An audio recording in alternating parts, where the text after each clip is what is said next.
নমস্কাৰ। ভাৰতৰ স্বাধীনতাৰ ৭৫ বছৰ এই অমৃত কালৰ এই সময়ত আমাৰ সকলৰ আদৰৰ আমাৰ সকলৰ সন্মানৰ ভাৰতৰ প্ৰধানমন্ত্ৰী বিশ্ব নেতা নৰেন্দ্ৰ মোদী ডাঙৰীয়াই এইবেলি স্বাধীনতা দিৱস উপলক্ষে 13 তাৰিখৰ পৰা 13 আগষ্টৰ পৰা 15 আগষ্টলৈ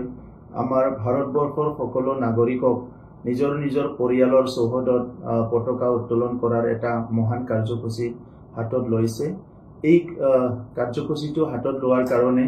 আমাক নিজৰ নিজৰ পৰিয়ালত জাতীয় পতাকা উত্তোলন কৰিবলৈ সুযোগ দিয়াৰ কাৰণে মই প্ৰধানমন্ত্ৰী ডাঙৰীয়াক ধন্যবাদ জনাইছো আৰু বড়োলেণ্ডবাসী সকলো ব্যক্তিকে মই অনুৰোধ কৰিছো যে আমাক প্ৰথমবাৰ ইমান এটা ডাঙৰ সুযোগ দিছে। এই সন্মানটো আমি ৰাখি পেলাই আমি সকলো নিজৰ চৌহদত নিজৰ মানে প্ৰেমিসেছত এটা জাতীয় পতাকা উত্তোলন কৰিব লাগে আৰু এই কাৰ্যসূচীটো যাতে সফলভাৱে ৰূপায়ণ কৰে মই সকলোলৈ মই আহ্বান জনাইছো আৰু এই কাৰ্যসূচীটো ভালকে ৰূপায়ণ কৰি আমাৰ দেশৰ প্ৰতি আমাৰ যিটো শ্ৰদ্ধা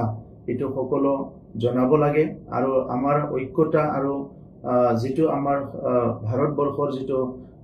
যিটো স্ট্ৰেংথ হেতু আমি শো কৰিব লাগে হেতু মই সকলোকে অনুৰোধ কৰিছো।